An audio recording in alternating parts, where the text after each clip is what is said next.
Hello, and welcome to the Otaku Clubhouse. And this is Sink or Swim. What is Sink or Swim? Well, it's where we discuss anime, video games, movies, and just about whatever media catches our eye.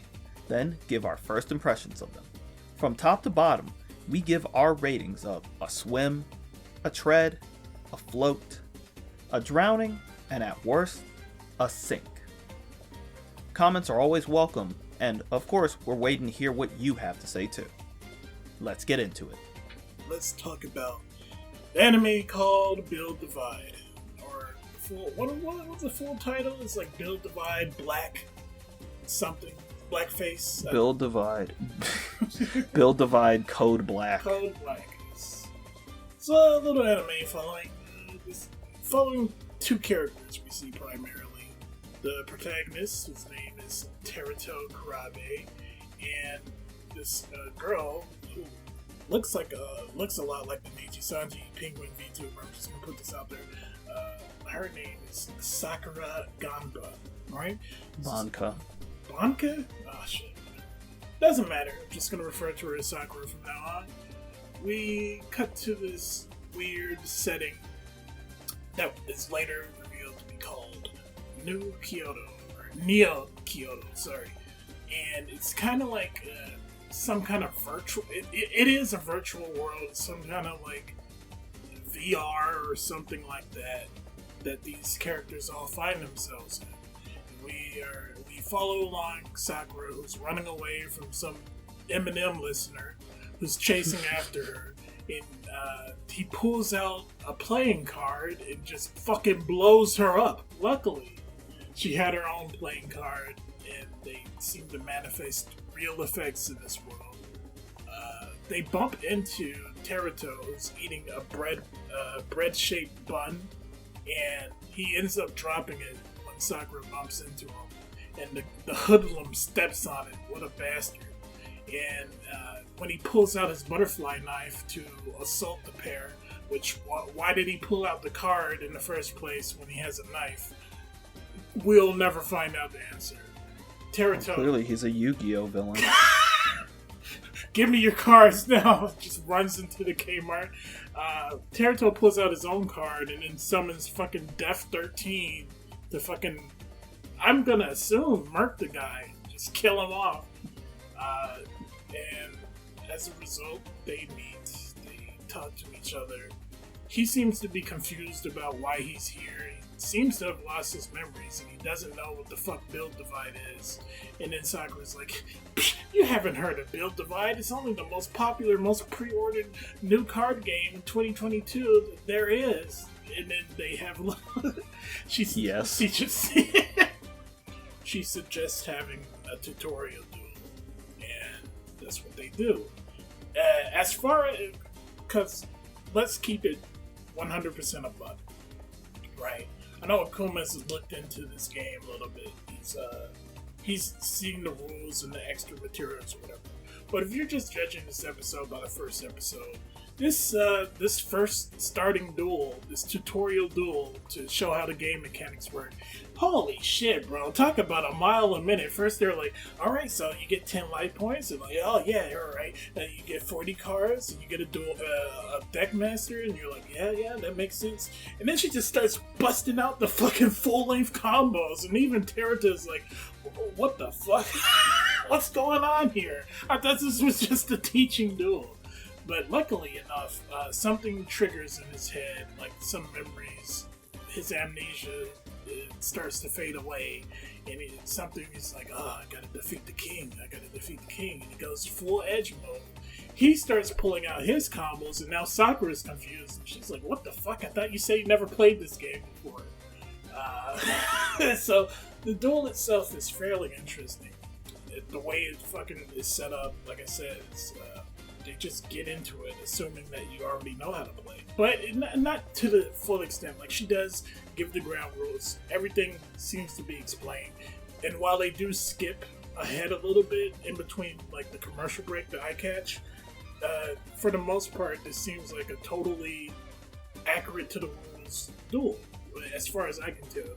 And the way it's ended, it's like she set up this Chekhov's gun earlier in the duel. She's like, oh, when you take damage, there's a chance that one of your life point cards will start chaining damage if it's a buster card, right? And then he's like, yeah, and I've been counting your fucking cards, so there's an 80% chance I'm about to beat you right now. And of course, he defeats her with his superior intelligence and better card skill, aka his luck. And after that happens, there's a moment where she's like, yes, I finally found the duelist I'm looking for. He can defeat the king. And there's a literal, like, visual metaphor where a water pipe is just gushing and there's a rainbow in the background. But yeah, so that was the plot. So why don't you guys discuss how you enjoyed Build Divide? Okay, well, since usually you guys pop up with the first takes, I'll pop up this time. I agree pretty much with everything you said. I enjoyed it. So, when I first heard of Build Divide, I wanted to get a little bit of an understanding of what this card game was, because I'm a big fan of Yu-Gi-Oh! I'm a Yu-Gi-Oh! Enjoyer, you know? I'm a Neptus enjoyer as opposed to those Dragoon fans. But, like, I wanted to, give it another chance to see what was going on with it. And for people who don't know, Build Divide is actually worked on by the creator of Duel Masters, which is why the life points, or whatever they call them, have a similarity to Duel Masters, where it's based on random cards from your deck that you place in your life counter bar, and there's a possibility of you just getting fucked over based on what kind of hits you take. Yeah, so adding more random chance to an already random game. Yes. After checking out a bunch of videos that explain how the card game is played, do enjoy the idea. I've yet to play it, but we can't exactly talk about what the card game has in store for us now. The one thing that we can talk about is the fact that it probably wasn't the best first impression for people who aren't used to this card game. Right. For people who don't know the rules, I assume that for the most part they were lost. I was completely fucking lost, dude. With a card game anime, you don't want to just drop people like head fucking first into... you turn the card and then I use 4 what do they call them? The buster triggers. Yeah, buster triggers. You hit my life point, but it had a hidden effect, and now I took 2 damage. And you don't do that in the first episode. It's too many mechanics to fit into this little 20-minute commercial for the card game, which is another thing, right? Back in the day, you was watching Yu-Gi-Oh!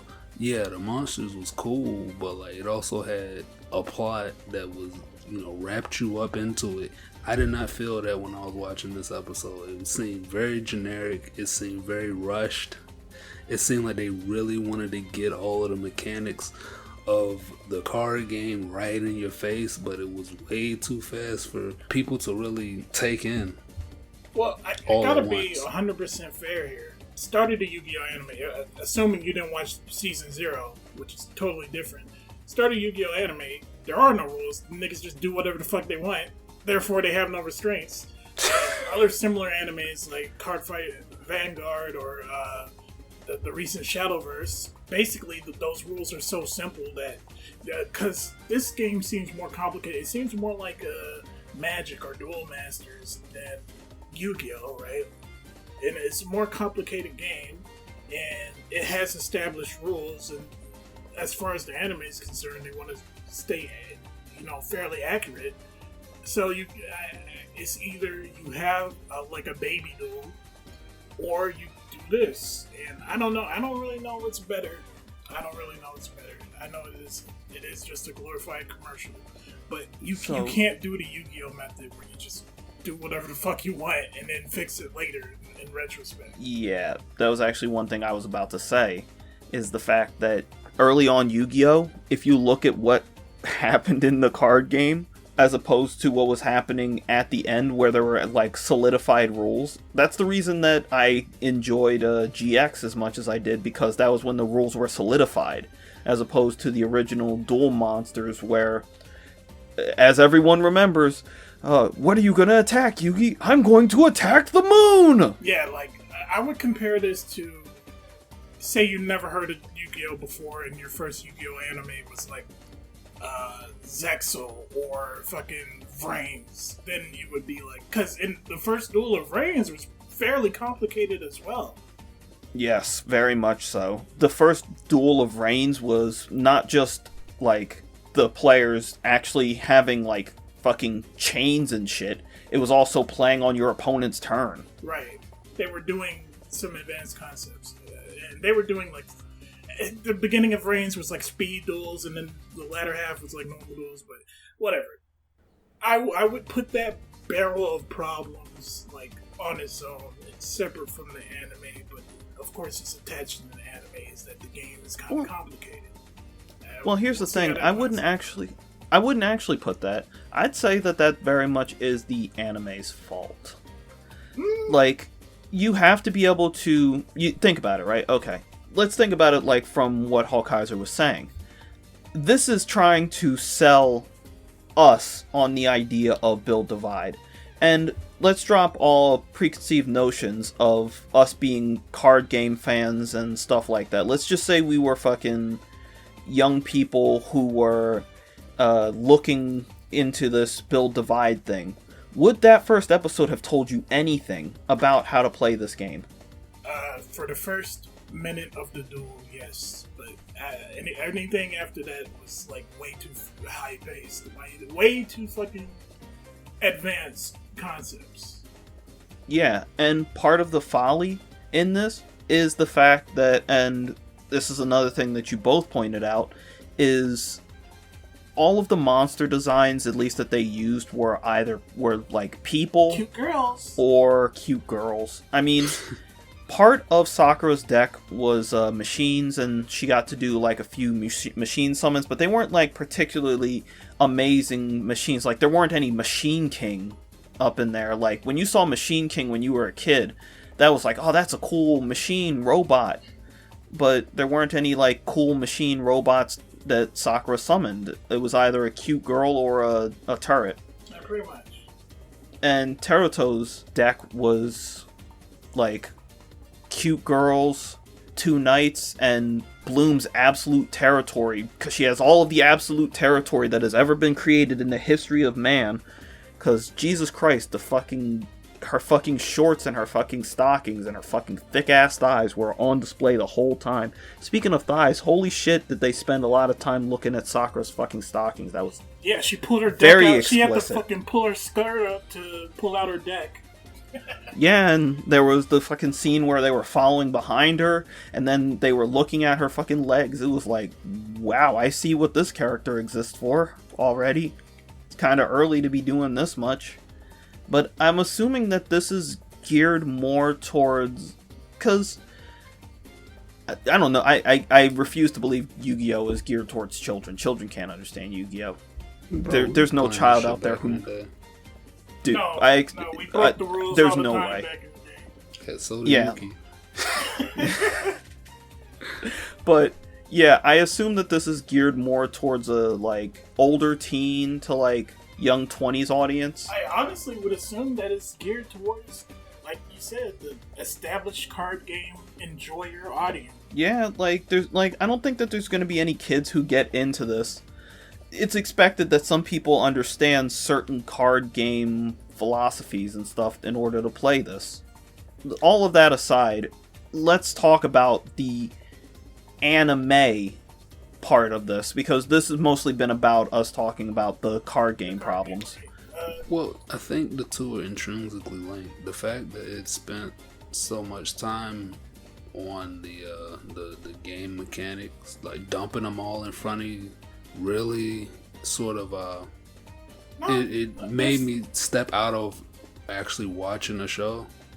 I don't think that would apply to a lot of people who watch. Like, there is a plot here. Like, even during the duel, like the point where he was like all confused and suddenly like he starts having flashes. He starts talking about, oh, I gotta defeat the king. Sakura starts talking about the king, and this is what's gonna fucking be the overarching plot. It's like, why are they here? Why are they in this weird virtual world? Why is it set up like this? And why is this king so important? And why did Teruto lose his memories? Like, that... You actually mentioned something early on, and just a little quick aside, like the virtual world itself, man, it really does look like Zexal. Yeah. Like, the world itself looks almost identical to Zexal, or a little bit like Arc 5. It's really weird. Basically, the way the city is set up is like, and I can't tell if it's like if they're really physically there or if this is all just VR. But at any point, any part of it can be converted into like a dueling area. Which is, what if you're in the bathroom and somebody like kicks in the just two door? people fall in, and they're just like, two people just fall in, and they're like, hey, we need to duel. And it's like, bro, I'm taking a shit. Well, that's not gonna stop me. Without your consent, you're just put into a duel. I mean, that's what happened to Teruto. He was fucking forced into a duel. But, yeah. Yeah, and it seems like it's going to be following the Battle City idea. Which, not even you know, Battle City. It's like the Duelist Kingdom, like directly, because she gave him like star chips after the duel. Yeah, I'm just saying Battle City because, you know, it's like it's in a city.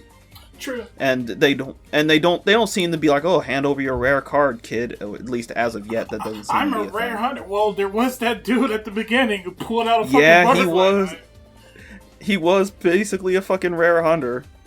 Yeah, I don't know. We'll see. I'm dropping this with a fucking. I want to be a bit more positive on this because I'm interested in the card game, but I absolutely can't give this anything more than a float. Like, in all honesty, it was not the best first impression in terms of the card game for people who don't understand it. It was a good first impression in terms of the character designs, but a bad first impression for the monster designs because they're just people. The design of the people was at least decent, and I know I can't be sitting around complaining about the design of people when I do also like the design of the Dark Magician. But the Dark Magician wasn't some thick girl in fucking booty shorts until with, season 2, thigh highs. And then they introduced Dark Magician girl. Okay, but as for my rating, I give this a fairly optimistic tread. I'm not biased against humanoid monsters in card games, so I don't know why some people are. But aside from that, yeah, there's obviously problems with the way they presented their first duel, right? But I think that the rest of this, like, there's nothing else to really criticize about it. I guess aside from the main character, when he puts his hoodie up, he looks like a blackface Deku, but that's still better than Deku, so yeah, tread for me. I'm gonna have to say that this is gonna be a sink for me. I was lost throughout most of it. The little overarching plot wasn't drawing me in at all.